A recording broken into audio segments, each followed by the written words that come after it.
Yes. Say yes for the first solo episode of the I'm Coming Up podcast. Look at me trying to sing. It's fine. Yes, I'm just so excited. I was thinking about having a solo episode for a minute and I was like, what would I talk about? And I was like, oh, I think I would talk about things that pertain to the point of this podcast coming up. I was like, well, I should talk about my journey, myself, because I feel like if I'm out here interviewing people, then, and learning about them, then maybe people want to learn more about me, the host of the podcast. Makes sense to me. So I want this episode to be about my journey since I moved to LA, to teach you a little bit about me and my story so far, working in the corporate world and a little bit of freelance as well. I would say 50-50 both. So yeah, I'm excited for y'all to learn a little bit more about me. I hope my story can help you in any way as you're coming up in your career and maybe you need some encouragement, or maybe I just hope, like, my goal is that someone can relate to what I'm talking about in a way, whatever it is, even if it's a sentence, even if it's a job that I'm talking about, any advice, I hope y'all can relate. So before we get into the episode, I want to start off with two things. First thing is, I'm Coming Up podcast. We got an email address, y'all. We got a MUP email address. So please email I'm Coming Up podcast at gmail.com. If you have any, people that you know in your life that you think would be great for this podcast. I love talking to new people. So any people of color specifically is what this platform is about, who are coming up in their careers as entertainers, or, well, not entertainers, but in the entertainment industry or in their entrepreneurs, send them my way. Would love to, click on any links that you send as well. Make sure you send their websites, their IG, I hate that I said IG, but you gotta figure out someone's vibe before you invite them into a safe space. I'm just saying. So email the podcast. Also, feel free to email the podcast if you have any ideas that you think would be good for another solo episode. If you enjoy this one and you're like, I think it would be good if you talked about this. So yeah. The other announcement, sorry, my dog is eating food. It's like noon. My dog's eating food. So if you hear a little crunch in the background, it's Aria. So the other announcement is that I'm now being consistent with my uploads for the interviews on the YouTube channel. I'm Coming Up YouTube channel. So subscribe to that, please, because I want to give people options to either listen to the episode or watch the episode. Because sometimes you just chilling, you want to watch something, you're like, oh, let me check out I'm Coming Up. Oh, I like that person. What are they about? So I wanted to give people options. So you can find that on my Instagram bio link if you want to just head to, or you can just head to YouTube and type in I'm Coming Up and it should pop up. So the episode title is Corporate Chess. And I titled it Corporate Chess because I feel like those two words sum up my experience so far in the corporate space. Because it's a game. It's a game. It's an interesting one. It is what it is, and we'll get into it. But I'm excited because I never really heard people like say it like that. So I just thought of it and I was like, it is chess. It is chess. So I want to start off this episode with a journal prompt because I was given this one by my best friend, Lindsay. Shout out to Lindsay. I was given this journal prompt by Lindsay. Actually, I think it was yesterday, the day before. She knows my memory. But I was given this journal prompt because I was telling her, I was like, I just feel like I need like a mentor.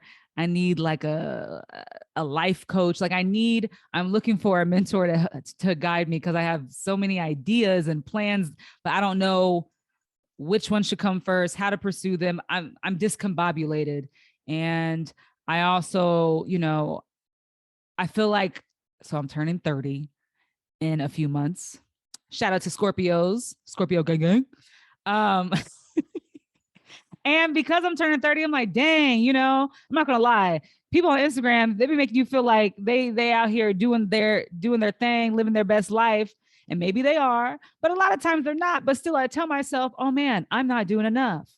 And so she was like, I think you need to ask yourself, what does success mean for you, Ebony?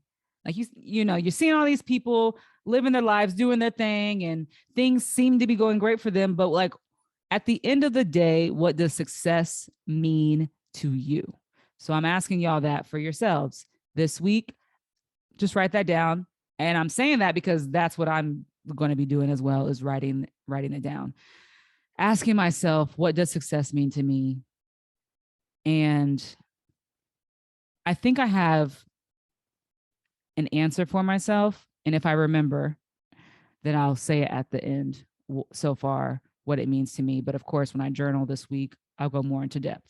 So that's the journal prompt for this episode.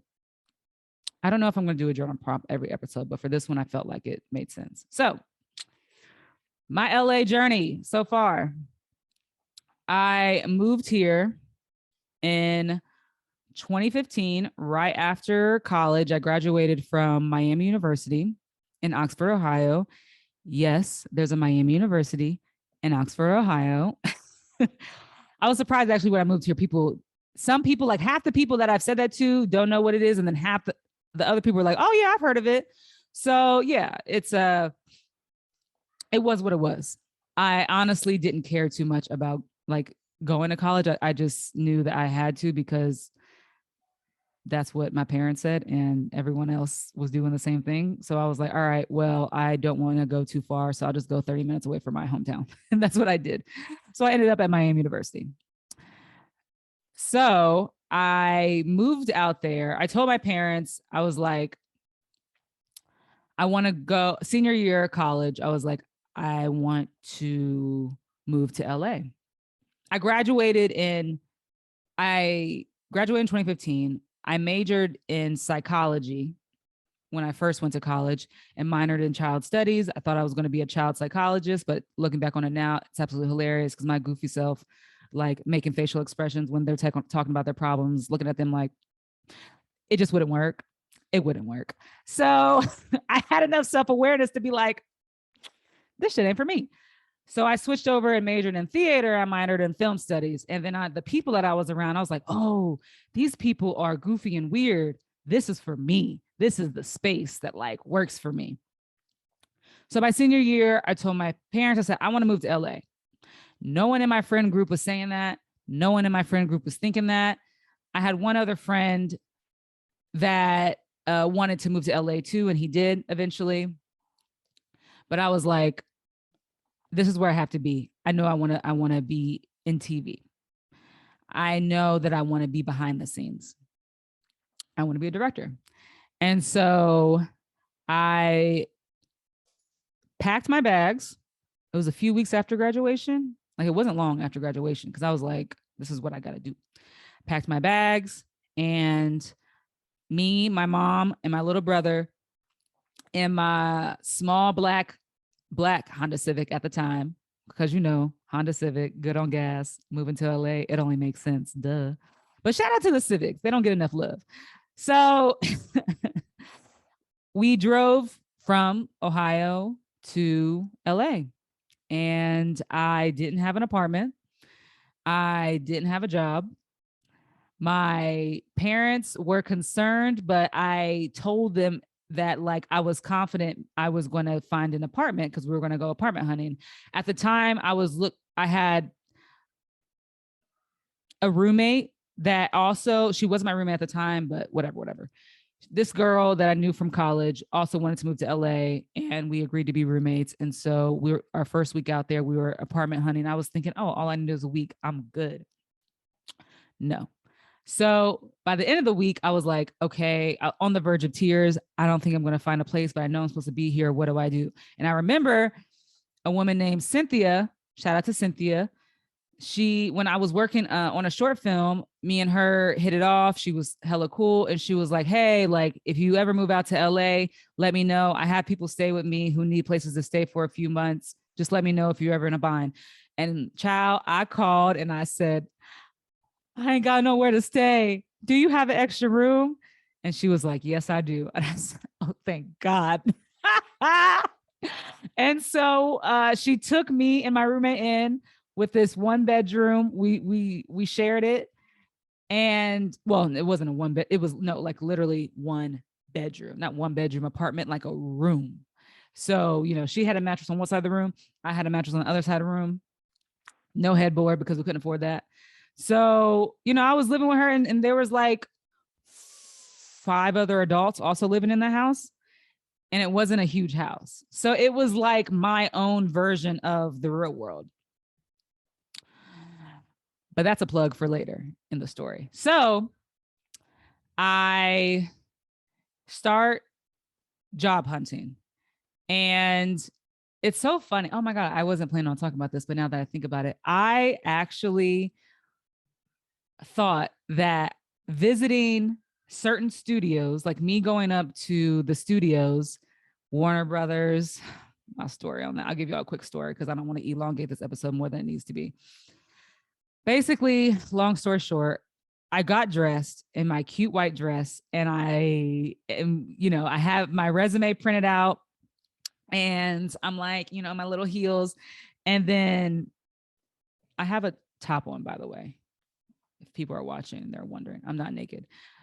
It's hot as balls in LA. And when you wake up, it's like 85 degrees. So it's been 100 degrees every day for the past like 2 weeks. So it's hot. And I can't have the AC on while recording because you don't want to hear the music in the background.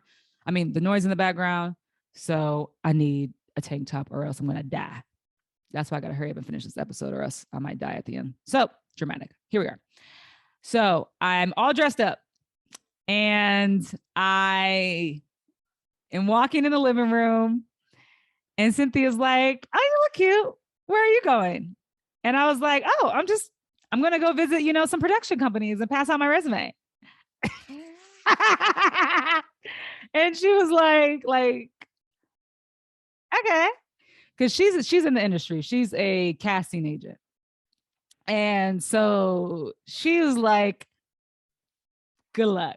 Like knowing like, girl, what the hell are you doing? So whatever, that's what I did. And y'all, I just want to tell you this funny story. I'm so glad I'm thinking about this. Shout out to my brain because sometimes it'd be, but today it's working for me.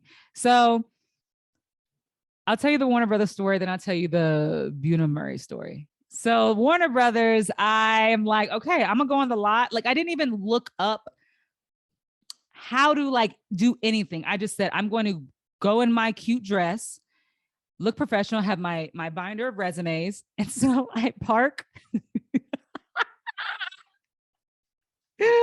I park down the street and I walk to the nearest open space lot of Warner Brothers. And I walk up to the security guard and I go, hi. He goes, hi, how can I help you? I go, I'm here to pass out my resumes because I'm looking for a job. Do you know who I can talk to? What? Like I was dead ass serious. I was like, no, I'm ready. I'm like, I'm trying to work in the industry. Just like Eboni, Jesus, take the wheel. So, and he is like, you gonna have to apply for. He's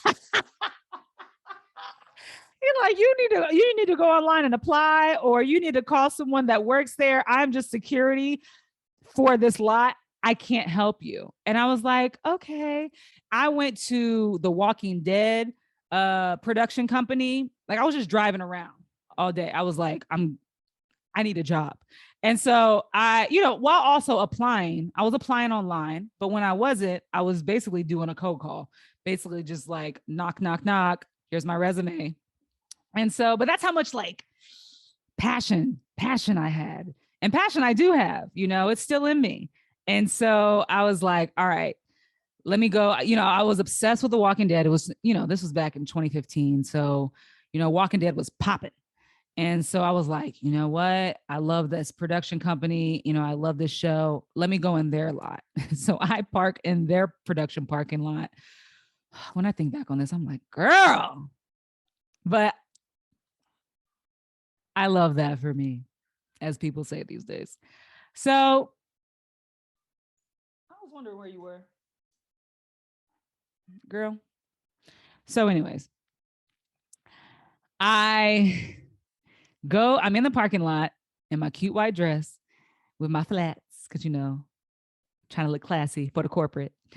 And I am when people are walking in, I'm saying, hey, my name's Eboni. I'm looking for a job, looking for a PA job. Like, here's my resume. I think I gave it to like only 2 people because like people were already inside the building by then. But I actually ran into a woman who was actually higher up. She was like a director or whatever, not film director, but like director of her department of whatever.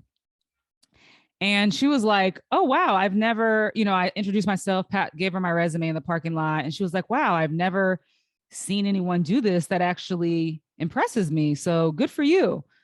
I'll take your resume and, I'll look at your stuff. I was like, great, thank you. And so even that gave me like hope that like, okay, people don't do this, but like maybe it can work out for me. Didn't hear back, but it's fine. So I moved on to the next one that day. And I really, really wanted to work at Bunim Murray Productions. I applied for a job before I moved at Bunim before I moved out here. And I was on my cold call stuff and I drove up to their parking lot. I pressed the speaker button because they have tight security. The secretary is the only one that could let you in the building. You can't just walk in like any normal building. And so she speaks, she says, hey, how can I help you? And I go, hey, my name's Eboni. I applied for a PA gig here. I wanted to just come in and give you my resume. And she was like, oh, you're just going to have to, keep applying online and send them an email and they'll get back to you. And I go, I know I already did that, but I really would prefer to just give you my resume in person. Silence. And then I hear, and she buzzes me in. And I'm like, you gotta be shitting me. That worked? Oh, shoot. Okay. And so I walk in and I see posters of the reality television shows. I see the Kardashian posters, the Real World posters. And I'm just like, oh my, like it felt like I was in a movie. Like I was the star. Well, I am the star of my own movie. What you mean? But I was like, oh my God, is this real life? And so I'm walking in, I'm like, okay, I'm finna work here. I'm finna work here. And so I go up to her. I was like, hi.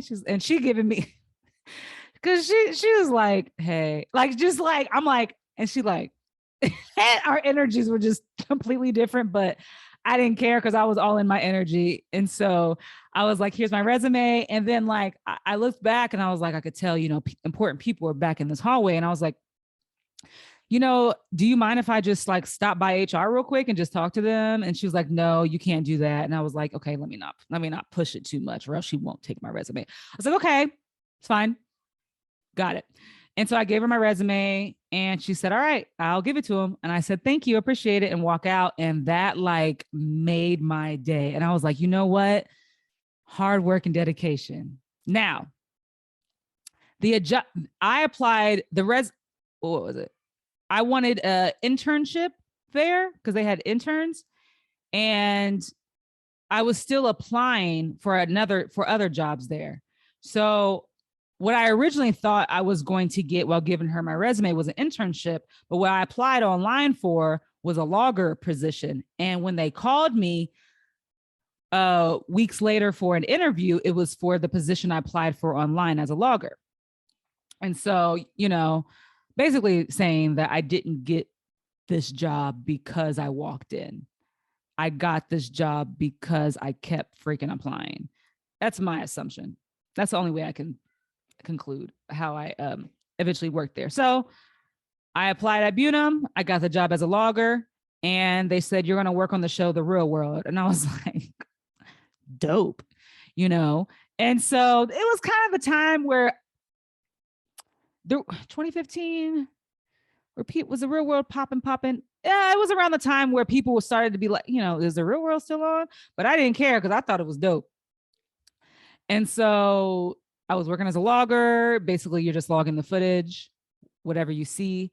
And then that's where I met my friend James. Shout out to James. And yeah, I eventually, so out of all the loggers, they choose one person to stay on for the rest of the season to be the logger for, what is it? Is it the after show? It was something. And they chose me, and I was really happy. So out of all the loggers, I was chosen to stay on, and I eventually kept, getting to know people, and I got was it assistant story editor gig eventually? Yes, I got an assistant story editor gig.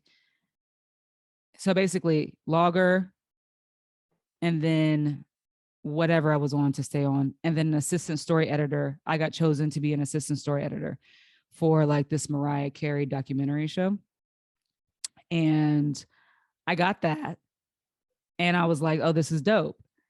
And so I was working at Bunam for like a whole year, just working on different shows. The highest I got there was an assistant story editor. And I worked on another show. Then I was on The Real World, a different season of The Real World as an assistant story editor. And so I got that, and I was like, all right, I really moved out here to work in scripted.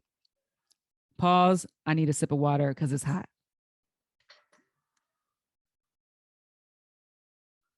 Ooh, Chile. So I hit up, before I moved out here, I messaged this woman on Facebook I worked at a library in college, and I became cool with a man that worked there. And he said, oh, my niece works out in Los Angeles. You should hit her up. So I sent her a Facebook message, and I didn't hear back from her for like months. And so I checked my Facebook one day, and she was like, oh my gosh, I'm so sorry. Yes. So sorry that I haven't gotten back to you in a long time. I didn't see this. Let's meet up. So I met up with her. We kicked it off real quick, and eventually she was like, okay, I need a PA for this show I'm going to work on. I need a post-production assistant. And I go, for real? She goes, yeah. So I can hire you. And I go, bet. So then I quit. I think I quit the show, or when, I can't remember the timeline, but I moved from reality television to scripted television. And I remember when I was working in reality, I was working at Bunam, like I was even getting advice, like just asking people for advice about like moving from reality to scripted. And everyone kept telling me it's hard. It's hard. It's hard. Everyone wants to work in scripted, but it's really hard to go from reality television to scripted. But shout out to networking, I was able to do that in a year. So when the universe has a plan, it has a plan. And so I'm working as a post PA for Eboni, and shout out to Eboni because like just the best boss. And so I worked on a show called The Strain for FX. And in the back of my mind, I was always like, man, I want to work at Shondaland. Like Shondaland was like, I think that was at the time of Scandal. Cause now I'm in 2016, and that was at the time like Scandal was popping. And that's funny because I have a picture of Kerry Washington on my vision board that sits right behind my computer when I do this podcast. So, hey, Kerry girl. But it was when Scandal was popping, and I was like, man, I want to work for Shonda Rhimes, man. And so I applied. I kept in touch with this woman through LinkedIn named Abby, and I kept in touch with her. So shout out to her. I'm just shouting out the people that, helped me get to where I am. So this woman named Abby, she worked at Shondaland, and I kept in touch with her throughout the time that I was in LA, because I was always like, hey, I want to work at Shondaland. And she was basically like, you need some like more experience before you work here. And I was like, okay, I respect that. And so that's why I was like, I kept trying to get a job. So I worked in reality television on like 3 different shows for a year at Bunham. That stacked my resume. Then I was a post PA. So I got scripted experience, because that's what she was really looking for, was scripted experience for me to work at Shondaland. And so as soon as I got the post PA gig, a few months after, I was like, hey, I got the job. I'm finally unscripted. Would love to apply for a position there. And she was like, all right, I'll send your resume through. And I was like, okay, bet. Months pass. And then I randomly get an email while I'm at work that says, Shondaland would like to, we'd like to interview you for a PA position. And I was like my dream came true. What? And so, I interviewed, so nervous too. And once again, it was like a movie. I walked in the building and I was like, oh my God, I see a poster for this show. I see that. Wait, yeah. And so I'm trying to remember, because it's been so long, but I interviewed for the position and I got it. And I had to tell Eboni I had to leave, but it was fine, because I was able to get my friend at the time a job to take over my PA position. And so I got the job. And that's where I met my girl, Shaniqua. Shout out to the Rivers. She's never heard me call her that. I literally don't call her that, but that just popped in my head. That's where I met Shaniqua. I remember when I walked in and I was there for my first day. And then I feel like someone behind me, another Black girl's behind me. And I pressed the button and I'm like, hey, I'm here, for my first day as a PA. And she's like, oh, you're here you're here for the job too. I was like, yeah. She's like, oh, I'm the other PA. I was like, oh, bet. Nice to meet you. She's like, I'm Shaniqua. I was like, I'm Eboni, and we got Black as fuck names. So I was like, this is a vibe. And so, I'm looking around the office and there's so many Black women that work at the company. And it was like the first time that I was like, wow, this is dope. Obviously Eboni, that I was working with in the freelance job on the FX show, it was me and her. So it was Black women, but to see a production company with several other Black women, it was like, wow, this is dope. So I worked at Shondaland. It was great. I worked there for about a year, and I decided, first of all, let me not gloss over that, because I feel like that would be fake if I did. It was a dream come true to work at Shondaland for me. I've watched everything. I still to this day watch reruns of Grey's Anatomy, because that is when I watch that, I learn about writing through watching that show. I really do. And I think that she is such a talented woman that she definitely inspires me. So I just wanted to let that be known, that I was so grateful enough to have such close contact. Because at the time when you was a PA at Shondaland, you was in communication with her all the time, running errands for her, whatever, and physically giving her the errands that you ran for her. And so I was like, wow, I'm literally like she knows my face. She knows who I am. This is crazy. So that was dope. And my girl Shaniqua kept me, we just a bunch of laughs working there, a bunch of laughs. And later in the episode, I'll go into I'm just going through the jobs that I've had, but later in the episode, I'll go into what I've learned at these jobs. And yeah, so after a year, I was like, okay, you know, I really want to be a director. I feel like I need to work for one.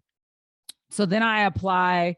I'm looking for, you know, working for directors, getting interviews, saying no, saying yes to some. And then I landed on this one director whose name will not be named because I still have respect for people regardless of the situation.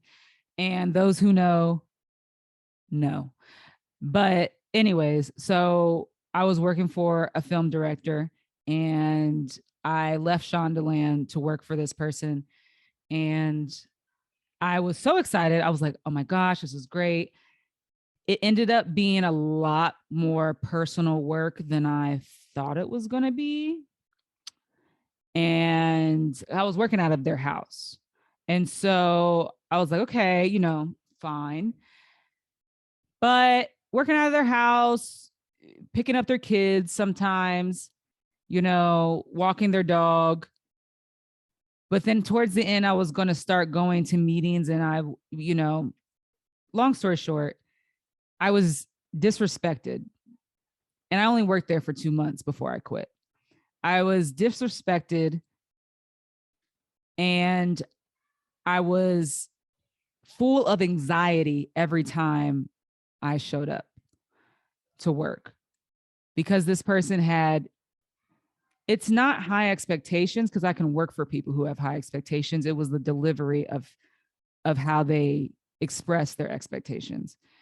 And a lot of like, I was just around yelling, just yelling. And it was a long story short, it was a hostile work environment. It was my first horrible boss experience, you know, and I'm very proud of myself. I remember that I gave them a week and I told them on a Monday, I said, you know, I said, I need to talk to you. And I basically told them how they've been making me feel. And I've been feeling disrespected and I don't want to continue to work here. So I said, this will be my last week when I really wanted it to be my last day. Like I really just wanted to just walk out. But I was like, I'm not going to do that because at the end of the day, I will still have respect for people, even though I disagree with them. And so I gave them a week, and at the end of it, it was interesting because like that week was the nicest that they've ever been to me. And you know, they asked me for a second chance to prove themselves, but my gut was like, I'm pretty positive this is who you are as a person. Like my gut is telling me this is just you. So it is what it is. I left. And because I left I had no job. So I had to work for food delivery. And at first I was like, okay, like my anxiety, it wasn't there anymore. It was gone. And I worked for food delivery, worked for Postmates, Uber, you know, all the things, all the apps. And I was hustling every day, waking up, driving around for like about 5 hours a day, making enough money to survive, pay rent. And what else happened? I just kept applying for jobs. I kept applying for jobs. And that's when I eventually, after months of doing food delivery, I eventually landed a showrunner's assistant gig on an HBO show. And I was so excited because everyone on the set looked like me, even my boss. And I just felt like I felt like that stress was gone again. And so I was very happy to work there. If I'm talking slow, it's because I'm trying to remember like how it happened and how I can say it. So basically,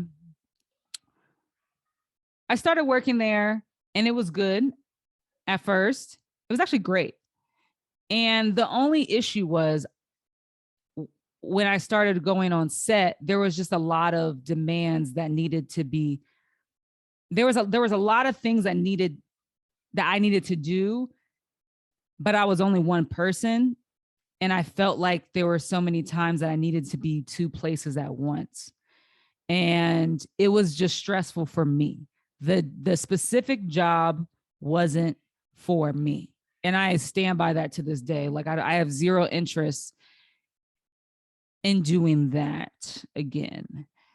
And because I already came out of an anxiety inducing job situation months before that, I was back in another anxiety inducing job situation because I never fully processed and went honestly to therapy to heal from what I was experiencing at that horrible boss situation. And so that situation carried over to this job because I didn't even know about therapy. Like I knew of therapy, obviously, because I majored in psychology, but I didn't think I needed it. Let's just say that. I really didn't think I needed it. And so, but the reality is I did. And I was really stressed. And one day I have a like 6 a.m. set call to be on set that day. And I start crying heavily, breathing gets faster. I don't want to go to this job. And next thing I know, I'm on the floor in my bathroom corner having a full blown anxiety attack. But at the time, I had no clue what that was. Now, guys, remember, I was only majoring in psychology for a year and a half. So like, I only knew so much. But like at the end of the day, like I didn't know what was going on. But I had a friend at the time that dealt with anxiety, and I called her, and I really am so grateful that that person was in my life for that certain amount of time, especially because in that moment, I needed someone who could understand that I wasn't crazy, because that's exactly what I felt like. I felt like I was crazy. I felt like, Eboni, all you do is work hard. All you do is push yourself. All you do is reach for your goals. And now you can't show up to work. And let me mind you, I don't call off. I didn't call off. Before that, I wasn't taking breaks. I was going to work every day. I was there for however long the boss needed me. Breaks. My boss takes vacations. I didn't. It's a very unhealthy mindset.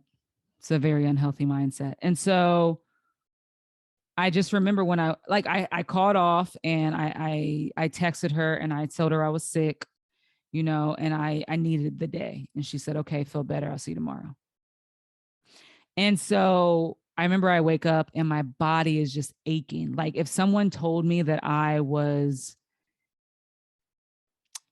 if someone told me that I finished running a marathon and I fell 5 times whilst running the marathon, I would have 100% believed them, because that's how my chest hurts. My chest was in pain.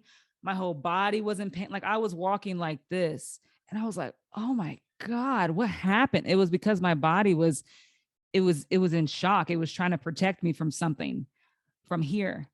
And so my body reacted because my mind wasn't right. And I was in physical pain that whole day. And so I show up to work the next day, and I'm like, all right, I'm going to put on my face. Everything's going to be fine. My boss won't even know what just happened. It'll be fine. I can do this job. I can prove to myself and prove to my boss I can do this job.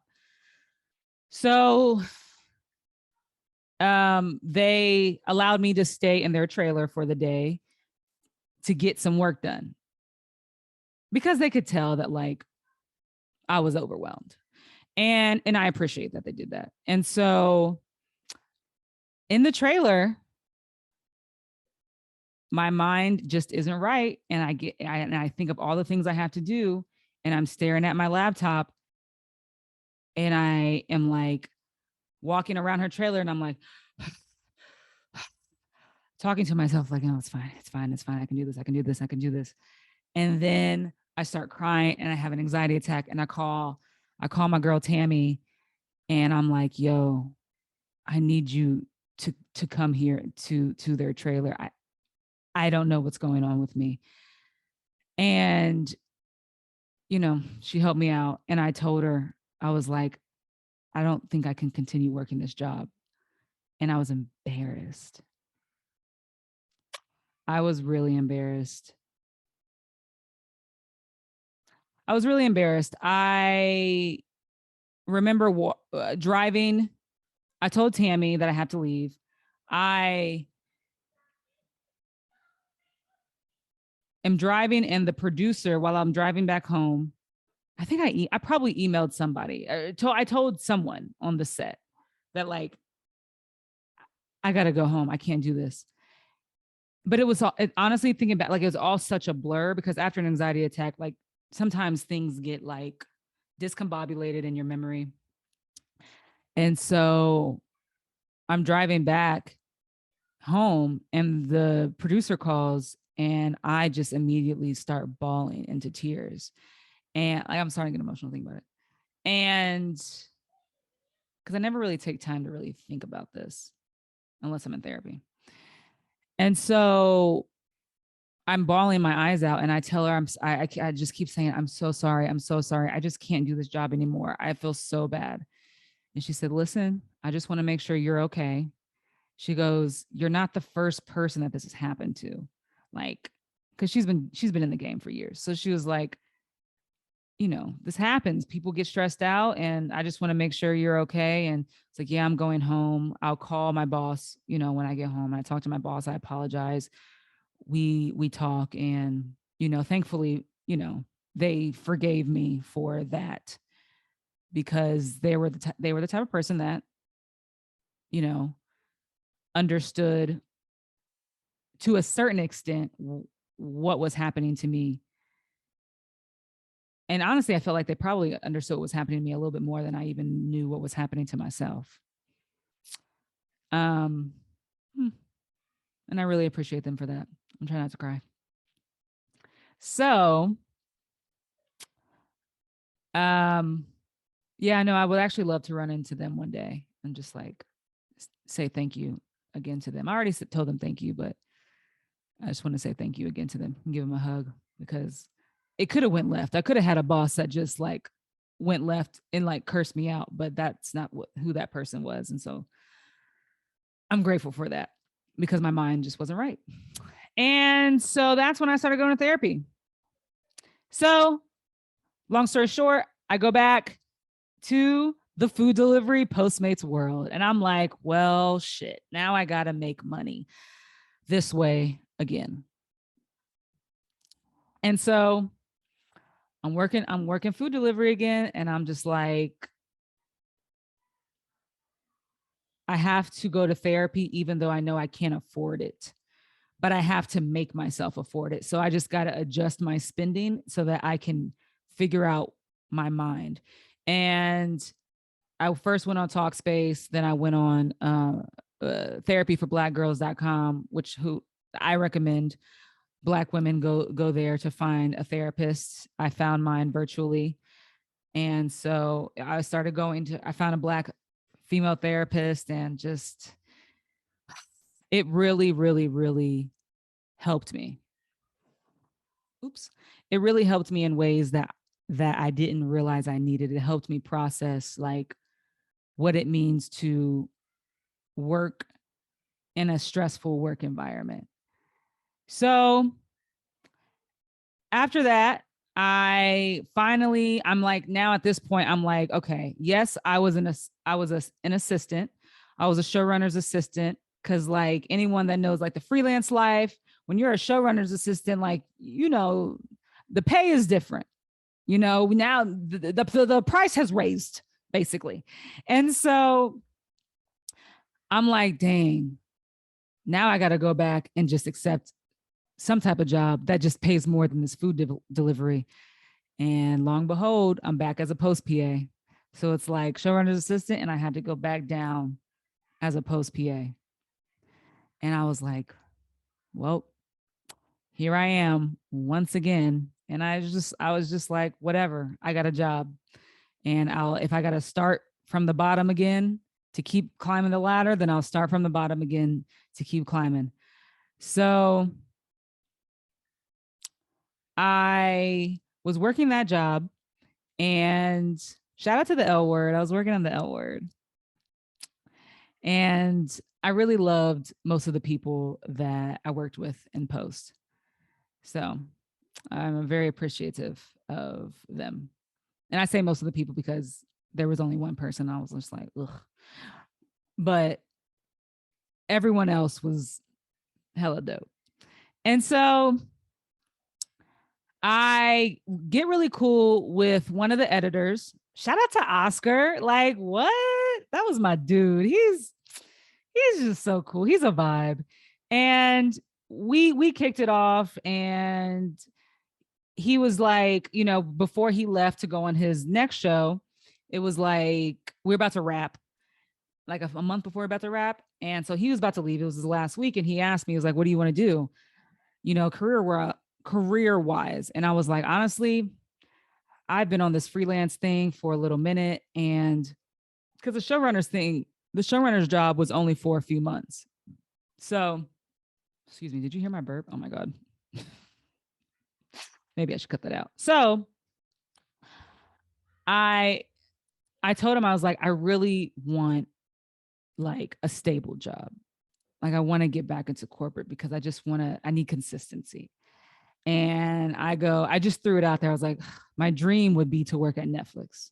And I said, I was like, I don't know if that would happen. And he goes, oh, I actually know like the head of post there. And I said, huh? He goes, yeah, just send me your resume. And I go, okay. And so it was funny because after our conversation, I saw a job posting like a week or two later for a Netflix post what is it called at the time? For an assistant in post-production, basically at Netflix. And I sent him my resume and I sent him the link to the job post. I was like, hey, just so you know, like, could you email who you know and tell them that I applied for this position? And he goes, yep, I got you. And then like a month later, I get, what was it? Yeah, like a month later, like right before we're about to wrap the show, I get an email from Netflix and they said we would like to bring you in for an interview. And I was like, oh my God, are you serious? Because at the time, y'all, like real talk, not only was I working freelance, but I was also working. I mean, not only was I working freelance, I was also struggling with this freaking laptop. And I say that because when you're a PA, your laptop is like essential. Like most jobs are. But like when you're a PA, you're printing off stuff, especially a post PA, you're printing off documents to put in, you know, on the editors and assistant editors' desks every day. And, you know, they need you to look up a menu to go get lunch. Like you need your laptop to work. And mine at the time was just a piece of shit. It was slow. It was like, it needed like people were telling me it needed like a RAM, whatever that means. It just needed a whole piece that I could not afford. And I just really needed a new computer because I'm not even joking, y'all. I would get to work. I would get to work an hour before the editors and the assistant editors showed up because I knew my laptop needed an hour to print everything. Not the printer, just my laptop to open it up and the wheel would be spinning. I'd be sitting there for 10 minutes. Okay, I can type in my password. And then 10 to 15 more minutes the wheel would be spinning. And then finally the internet would come up and then I could type in my email. And then by the time I got in my email, I would start printing. I mean, I needed like, it just kept 15 minutes to even press yes to print and 15 minutes. Like it was just so much. And I never told anyone because I was embarrassed. And I was like, I'm just going to get it done. Is my mindset. I just have to get it. I have to get this done. I can't buy a new laptop right now.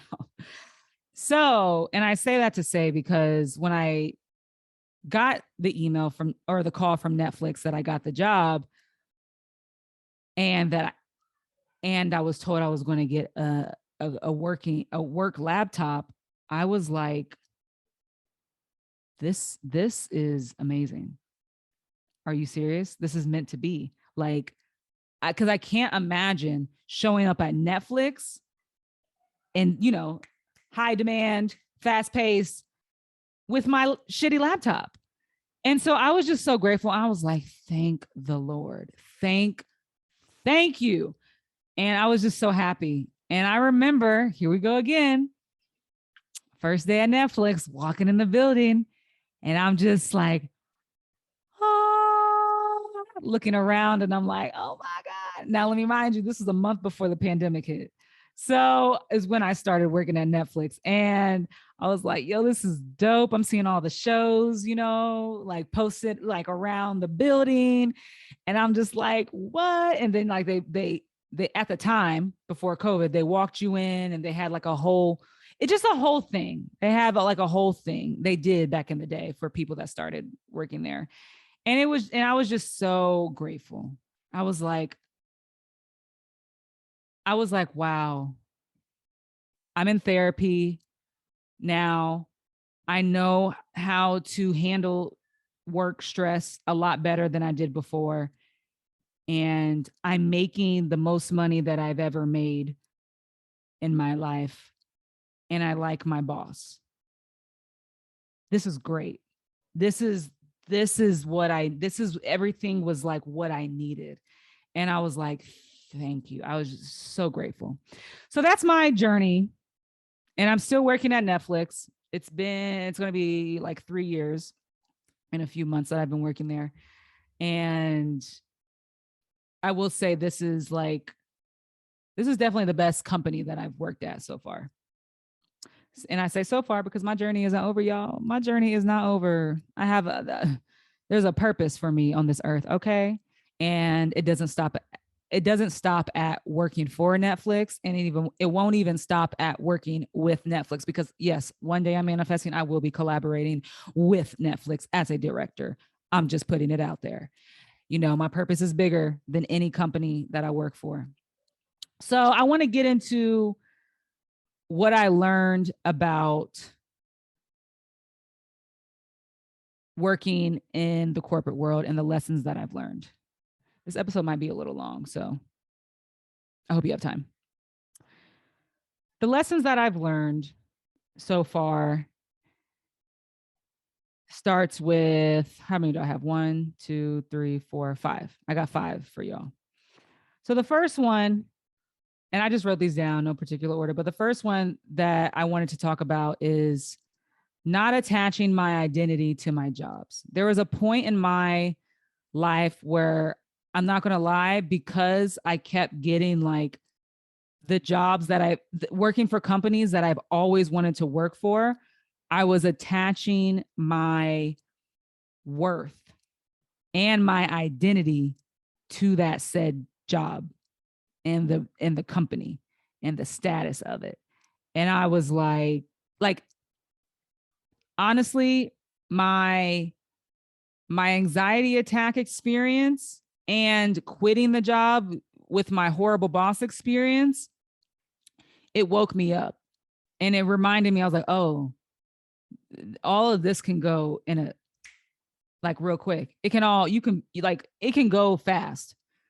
You just never know what's going to happen. And so I'm like, I kept getting humbled with my anxiety attack, and then working at Postmates, and then having to start as a post PA again to work my way up. I kept getting humbled. And it was honestly one of the best things that's ever happened to me, because I didn't realize what my mindset was like until life hit me hard. And I was like, oh, I shouldn't think like this. And it is not cute to think like that. And so that's definitely a lesson that I learned, is even now working at Netflix, like, yes, it is Netflix, but to be honest, I don't even like to tell people a lot of the times that I work at Netflix, because I don't want to get into that mindset again. And my new mindset is, I'm not going to be working there forever. Like, like, it's life. Like, I'm only about to be 30. Like, I'm not going to work there forever. This is not the end. So I don't, and honestly, yeah, that's all I'll say on that. It's not the end. And so, and honestly, I'll just say it. When certain people find out that I work at Netflix, the conversation changes. The eyes become bigger. The vibe is different. And I actually don't like that. I don't need people to not be themselves. So that's why I prefer to I only it even took me a while to even post. I think I was working at Netflix for like a whole year before I even posted on Instagram. I know Instagram, but I'm just saying because the social media is where you're like, oh, your highlights. But I didn't want to do that because I was like, I'm not in that mindset anymore. So it took me a whole year to even like say like, hey, yeah, I'm working at Netflix. And the only reason I did is because I was just really proud of my journey. And I wanted to give my testimony to people. And it's just, I have a lot of respect for my journey and my story, which is honestly the only reason. And I haven't talked about Netflix since because whatever. So, but I'm very grateful to work there. But I will never have that mindset again. I am not Netflix. Netflix is not me. I am not Shondaland. Shondaland is not me. I am not anything, like I am not what I used to do as a job. I am not my job. And so my purpose is bigger than any job that I'll have. And I said that on a podcast before and on an episode before, and I'll say it again. My purpose is bigger than any job that I'll have. And I hope that everyone else thinks about that when they get a dope opportunity. Celebrate that shit. Hell yeah, celebrate that. But then, come back and be like, all right, at the end of the day, I'm here for my purpose. Don't, detach yourself. There has to be a portion of you that needs to detach yourself from the actual status of that job, of that company, because it could go away just like that, boo boo, just like that.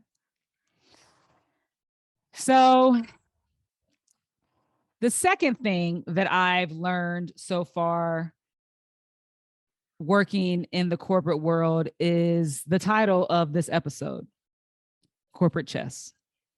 Let me take a sip on that note because it's hot.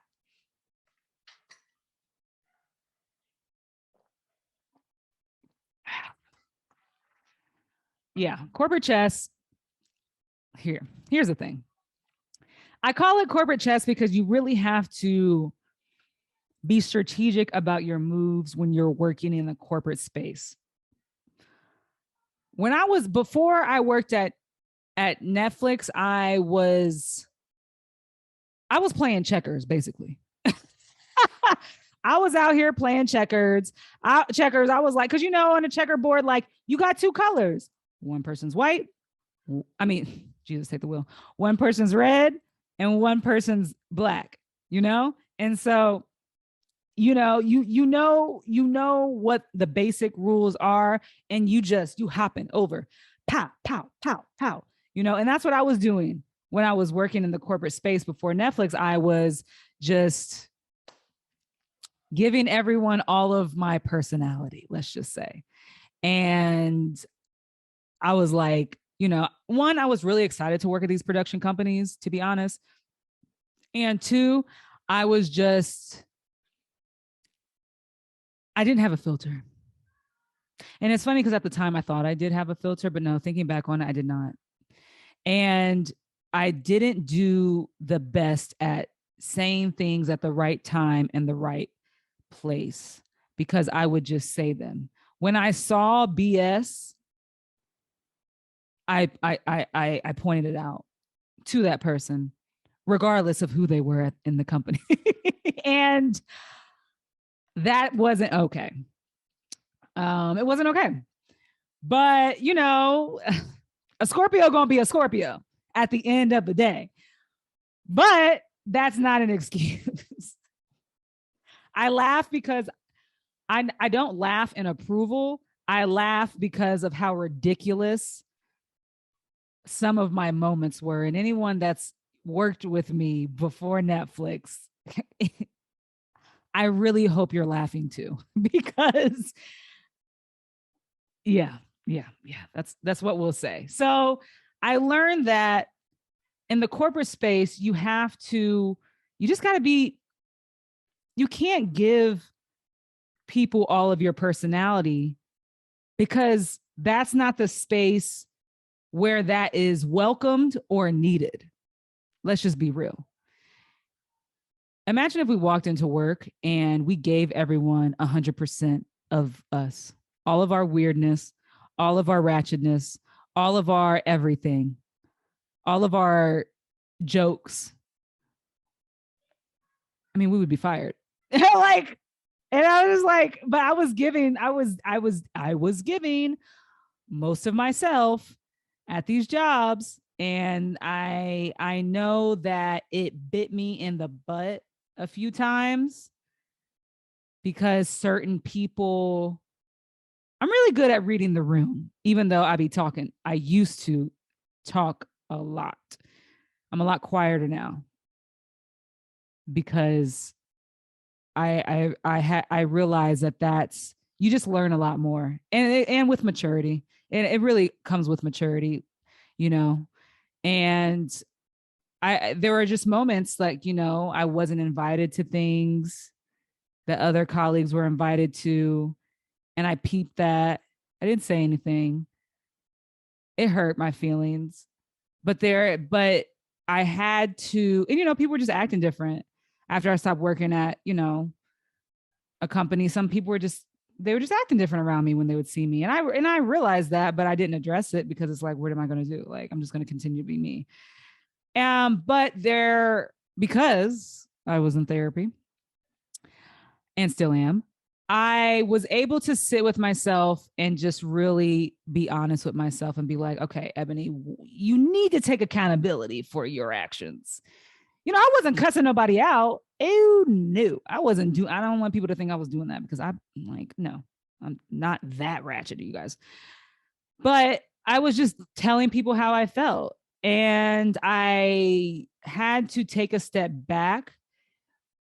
And before I worked at Netflix, and I was like, I need to simmer it down a little bit. Naturally, my personality is being direct, and when I tell you, that is one of the top 3 things that I love about myself, is how direct I am and how honest I am with people, even if I know they will disagree with me. But I'm better at saying it in a way. Basically, it's not what you say, it's how you say it. I'm better at saying it in a way that can create conversation instead of conflict that will be detrimental to the relationship. And so, yes, that's what I learned. Not every space requires my full personality. And so now at work, I definitely say that I give about probably 70% of my personality. I'm okay saying that and admitting that, because the parts, but I feel like it's just a boundary. Basically, it's a boundary, and we should all have that. We should all have boundaries, like in this space, whether you're at the corporate, you're at your job, whether you're at a party and you don't know who these people are, like you should have a boundary and be like, I'm not going to be like this, because I gotta feel the vibe out first. And it's been over 2.5 years, and I'm still, I'm still not giving 100% of myself, and I don't need to. But that's why I've been able to, make the connections at work that I have, and get along, but mainly get along with people. And it's because it is important to me. After I was able to self-reflect before I started this job, I was like, this is very important to me, that I need to change.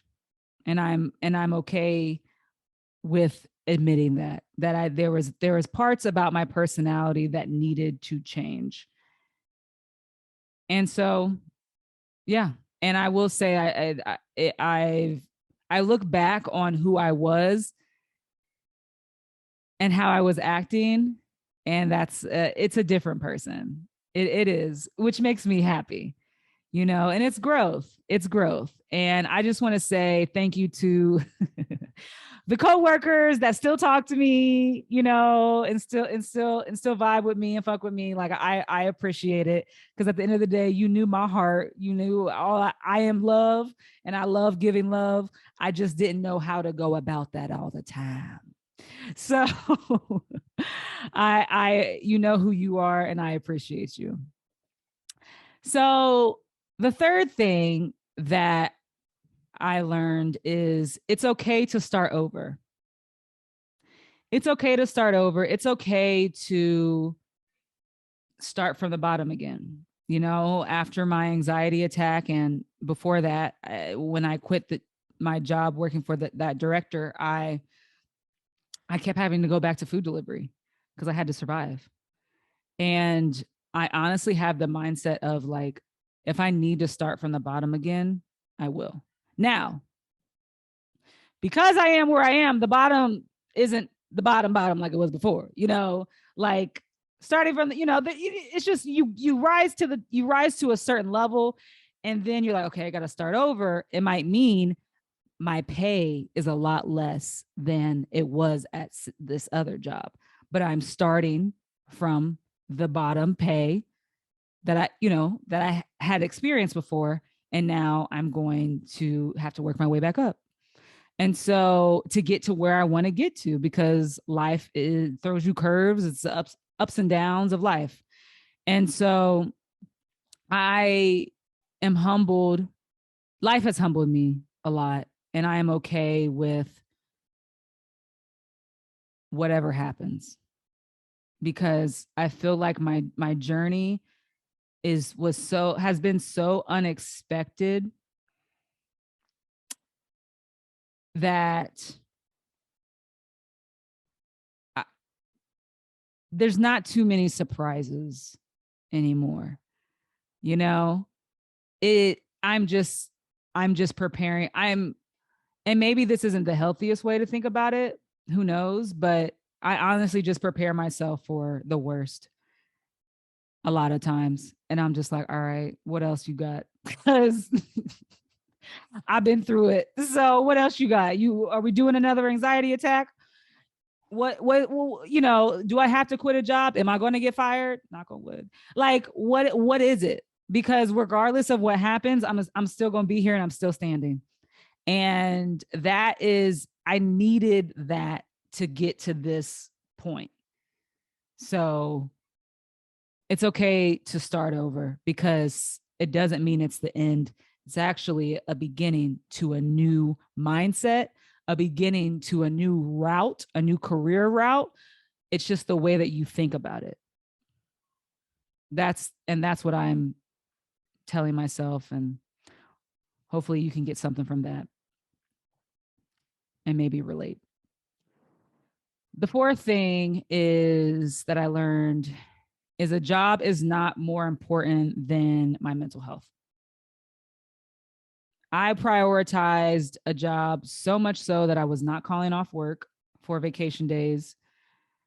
I was working as long as they needed me to be, like I was just doing whatever. And I didn't have boundaries. And I feel like it's important for us to like remember that when we're working for a company or working for someone at a freelance job, we can set our boundary. Like, and a boundary can even mean like calling off work. Like for instance, it's Labor Day weekend, right? And you can be like, you know what? I need a longer vacation. I need longer days off than just this extra Monday. I need Thursday and Friday. So because I have this time that I'm allowed to take off, I'm taking off,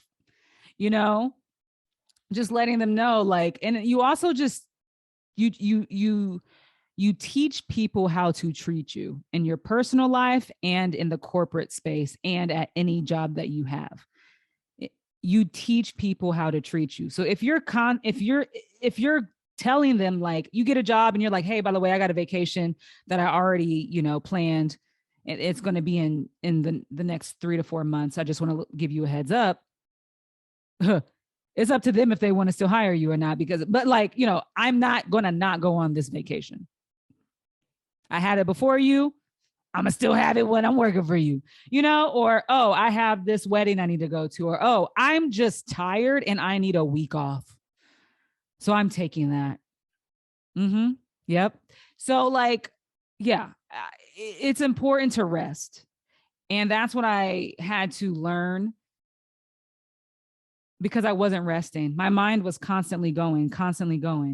And it led to an anxiety attack. It led to me not being well mentally.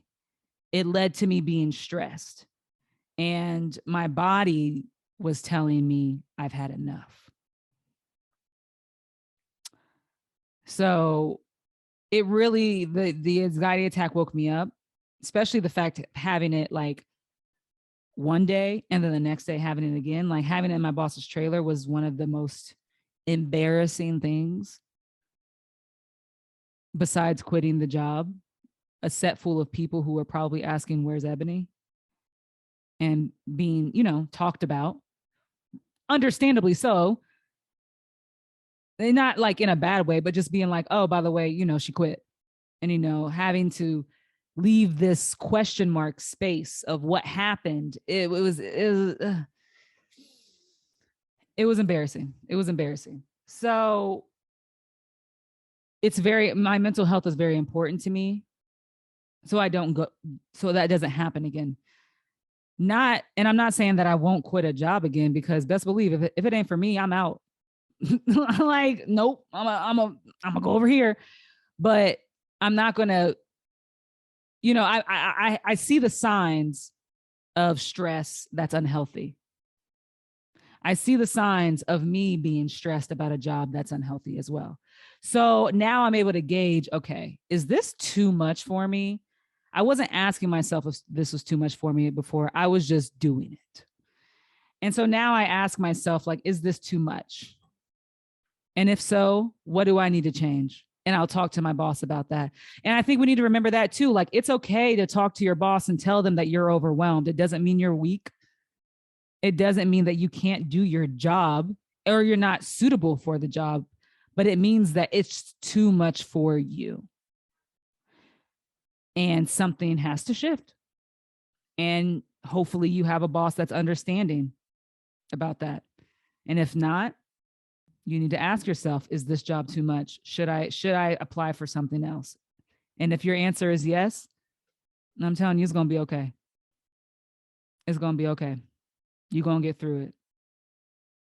Alan, the episode I had on this podcast with Alan, he talked about that.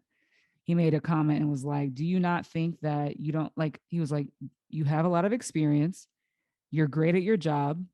You don't think that you'll get another one just because you quit this one? And I was just like, man, that's some real stuff. Like, it's so true. We can't keep letting people have power over us. We can't keep letting these jobs have power over us. We have to remember that we are the main character in our lives and in our story. Stop putting other people constantly before ourselves. Situationally, we can put people before us if it's beneficial, for the other person. And it's, if you need to do that. But most of the time, I believe in selfishness. And I don't look at selfishness as a bad thing. A lot of the times that word is used as a bad thing, and I don't look at it like that. I look at like selfishness as I'm here for me, and I can also be here for you as long as that I'm healthy. So if I'm healthy and I'm good, I got you, boo. But if I'm not healthy, I come first. I come first. So yeah, your job is not more important than your mental health. And the last thing that I've learned from this corporate chess world is, in the grand scheme of things, none of this stuff really matters. I had a conversation with Lindsay about that the other day, and she said that, I like to give credit when credit is due. And she reminded me, she was like, I mean, none of this really matters. And I was like, you're right.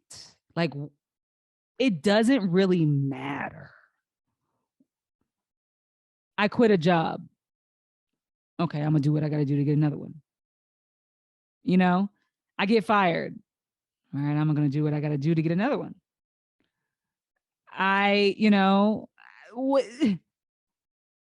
Does it the only thing that really matters is financially, because none of us trying to be homeless, but like in the grand scheme of things, none of this matters. Like a lot of this world is trying to, in society, it's promoting things on the television and on social media that like, this is important.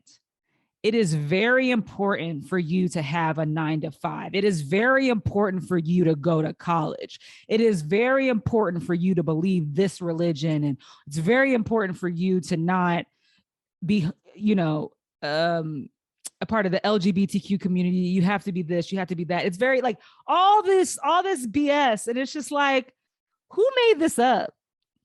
And I think sometimes we got to ask ourselves, like, we should question things. That's growth. You should question things, and you should be like, who decided that we work from 9 to 5? Why not 9 to 3?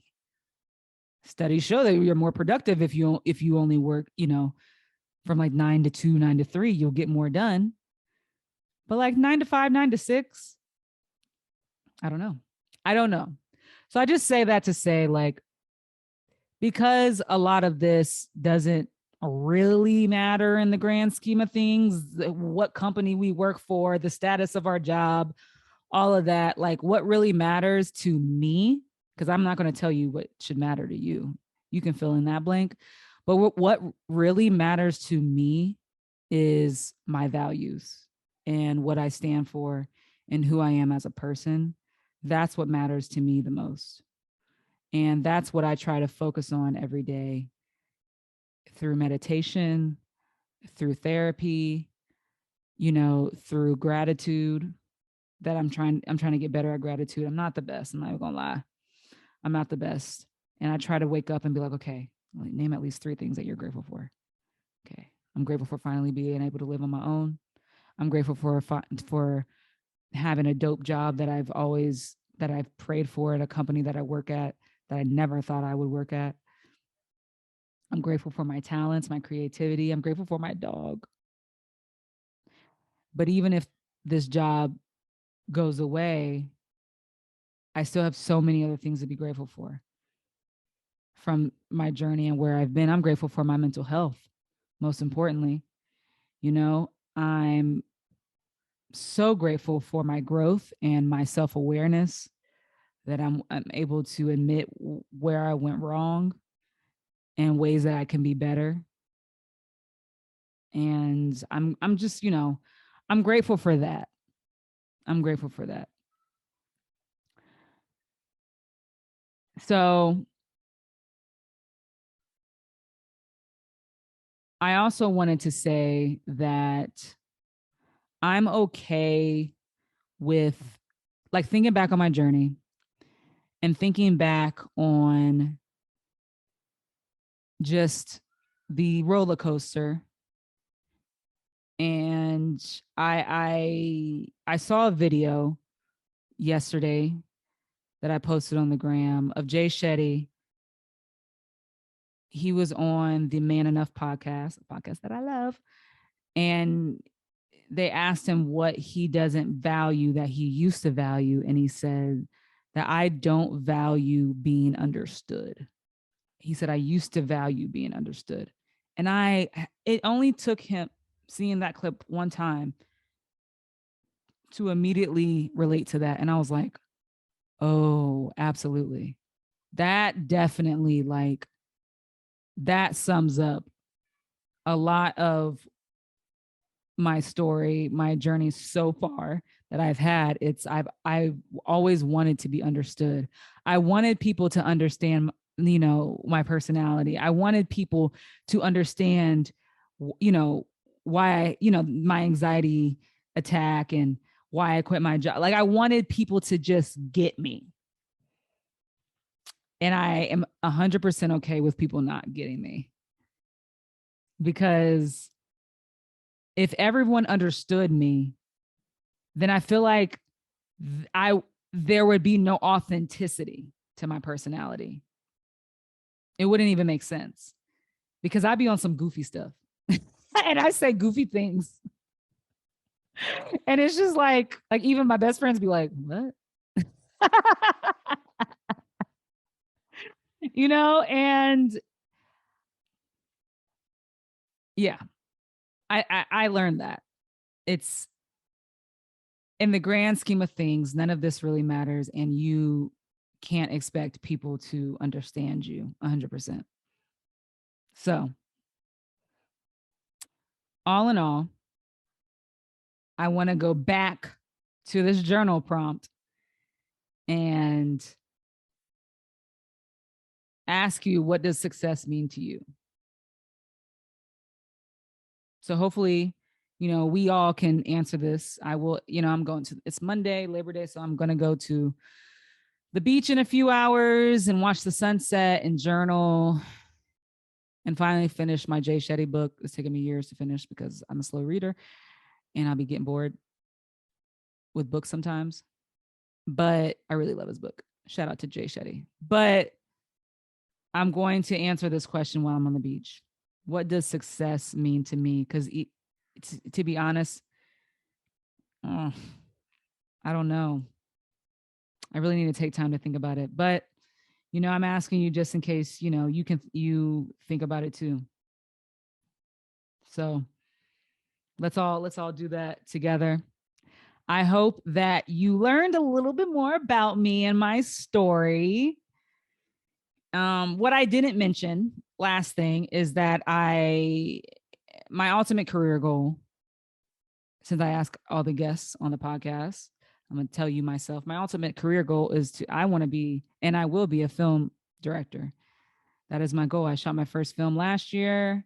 We crowdfunded. We got more money than we asked for, which is so great. And I'm working on writing and directing my second one with my producers. So shout out to the team. You know who you are. Shout out to Netta, Shaniqua, Keisha, and James. We out here. We making movies. So that's what I'm doing. I learned from my first short film. I am honest enough with myself to be like, okay, that part was good. This part was bad. This was a little slow. Let's pick up the pace a little bit, shall we? And the writing is a little bit. I think the writing is definitely better than my first one. So my team is helping me, become a better writer as well and giving me honest feedback. And so that's what we're working on. And I plan to shoot it with them next year.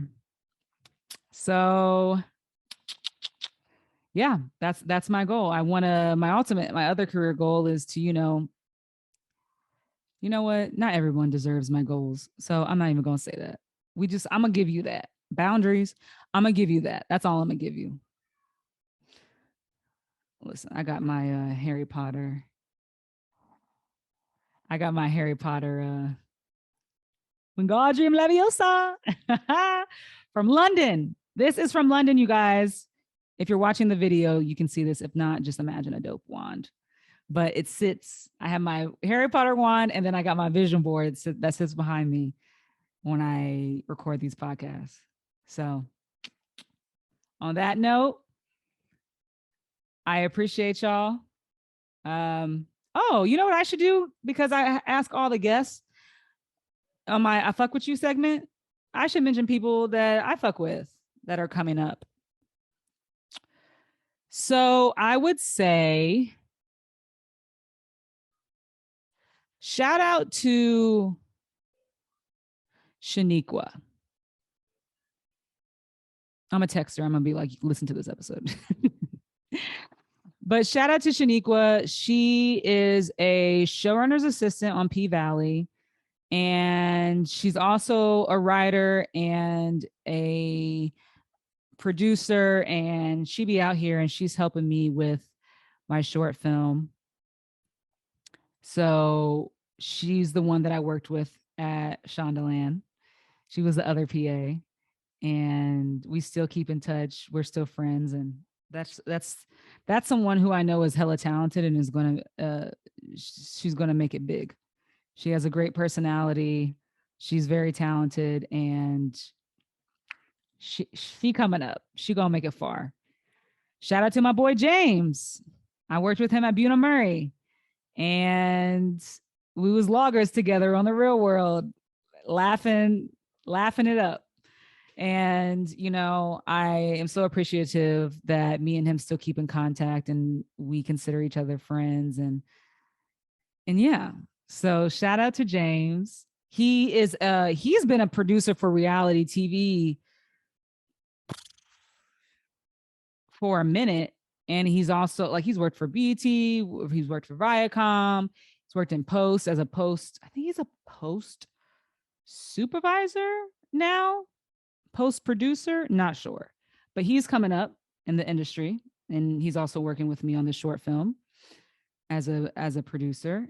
And shout out to Keisha. She worked with me. I met her at Buna Murray.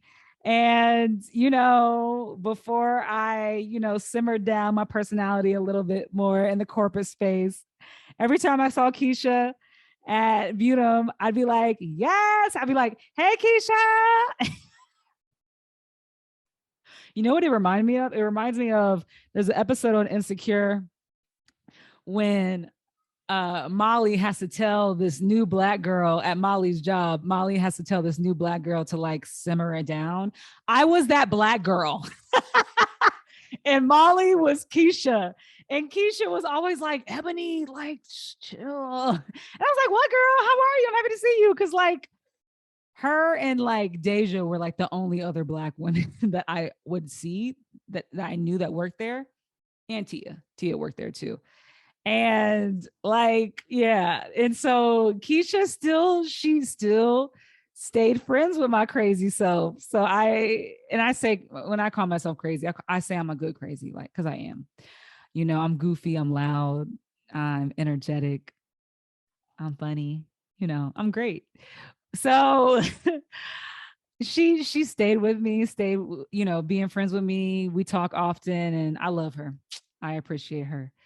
So she also is up and coming. She's worked on our friend Ebony's short or concept film that she created and that she filmed earlier this year. And she is also a producer on my short film. So she's good. She's good. Working with her and Shaniqua work really well together, giving notes. So I really appreciate them collaborating with me on this. And last but not least, my girl Netta. I love her. She works at Netflix as well. And when I told her last year that I was shooting a short film, she was like, oh my God, I do things on the side too. I was like, oh, word, that's what's up. And so she offered to help me work on my short film, and she was the assistant director, and she did an amazing job. And she's a person who is very blunt, but I realized that that's the type of people that I actually vibe with. You wouldn't think that someone who is outspoken is also vibes with most people who are outspoken. You think it would be like a clash, but for the most part, that's the type of people that actually work for me. I need people to tell me when I'm being too much, and I need people who are going to be blunt but respectful and not disrespectful. And so that's definitely everyone that I mentioned, and it's definitely especially Netta. And that's what gravitated me to her. And she worked on my short film, and then since then we've been hella cool, and she is also a producer on this short film. So that's who I'm giving my shout out to, who are up and coming, and also just all the guests that have been on the podcast before this episode. Shout out to you and all the guests that I have lined up to come on this episode and continue to talk about their experience. So I just appreciate y'all for listening, taking the time to listen, taking the time to watch. And feel free to, if you have my phone number, text me and tell me what you thought about this episode. Tell me what you learned. Tell me if you're going to do this journal prompt of what does success mean to you, and or slide in my DMs and tell me how you feel about, just this episode. I really want to I'm going to continue to do more solo episodes on different topics, just space it out a little bit. And what was nice is that I just woke up this morning. I was like, okay, you know what? I'm just going to make bullet points of what I want to talk about and just press record. And that's exactly what I did. So I appreciate y'all for listening. And hey, I am coming up. Yes, I am. I ain't finished yet. Bye.